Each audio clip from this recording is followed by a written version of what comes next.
named Sir Claude. He declined.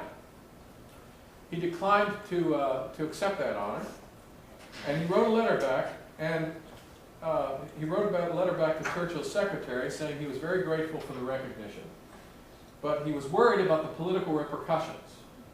And he wrote, "There are always knaves who say, and fools who believe, that my religious writings are all covert anti-leftist propaganda, and my appearance in the honors list would of course strengthen their hands. It is therefore better that I should not appear there."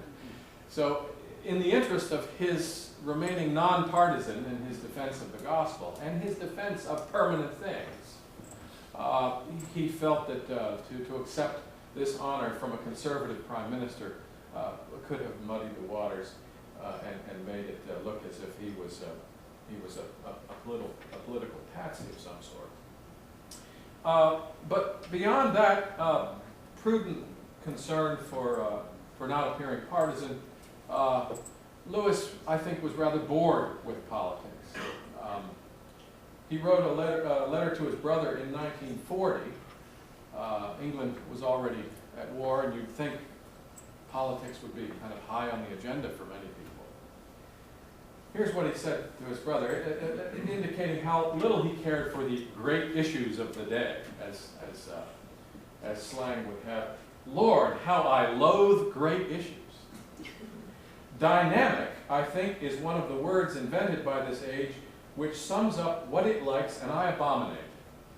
Could one start a stagnation party," here's that word again, "which at general elections would boast that during its term of office no event of the least importance had taken place." Now then, this kind of frustration with politics hardly means that Lewis was uninterested in questions of law and governance.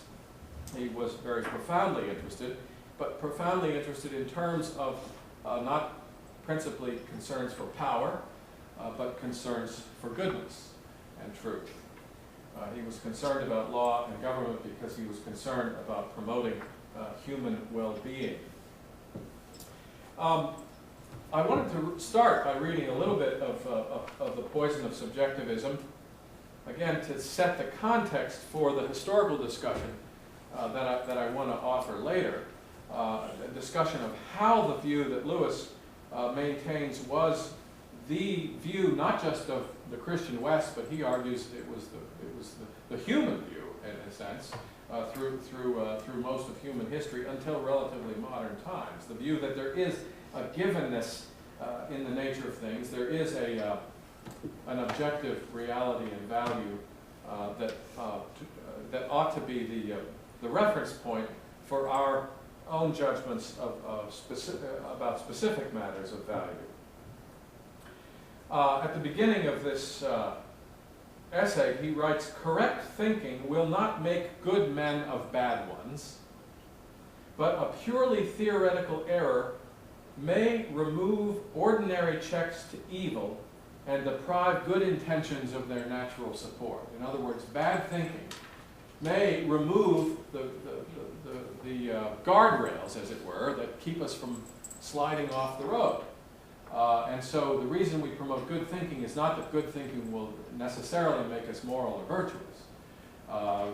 Lewis would say, of course, that good thinking is almost an end in itself too, but it serves, instrumentally, it serves the purpose of providing a check to some evils, and particularly for people who do have good intentions. And he then says, "An error of this sort is abroad at present. I'm not referring to the power philosophies of the totalitarian states," this is written during the Second World War, by the way, "but to something that goes deeper and spreads wider, and which indeed has given these power philosophies their golden opportunity. I am referring to subjectivism." Before I read on, I want to mention that Lewis, one of the themes that shows up a lot in Lewis, and if you read The Abolition of Man, you know he's concerned about the trajectory that science took. And he blames that trajectory, although strictly speaking he's not blaming science, he's blaming the direction science took, and I'll talk more about this tomorrow. for a lot of the moral disorders that occurred in the modern West. And one of the themes that comes across in a number of his essays is that the scientific method, the approach of mastering and acquiring control over things by analyzing them, that is, by reducing them to their component parts, by an act of kind of reductionism, as it were, reducing them to their pieces, that was a relatively innocuous pursuit in the West until science began to focus its attention on human nature and human beings. So it's the rise of what we would call the social sciences. In fact, a footnote, I was rereading parts of That Hideous Strength, which is his third book in the Space Trilogy. It's really a fictional, in fact, if you want to get, I don't know if you get extra credit for reading it along with Abolition of Man, you'll have to talk with your teacher about that, but it's the fictional representation of a lot of the arguments that are made in the Abolition of Man. And there's one point where I think, is his name Dimble, Dr. Dimble, who, Mark Studdock, who's this young and terribly confused young man, academic, is in a conversation with this very wise man, Dr. Dimble.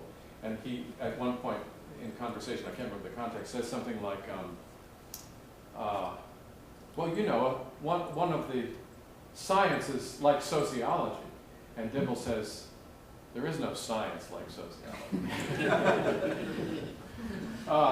That expresses Lewis's own conviction that the social sciences are themselves misnomers, but not only are they misnomers, he finds them very dangerous because of the fact that they ended up performing the same act of reductionism on human beings that we had done to plants and animals and dirt.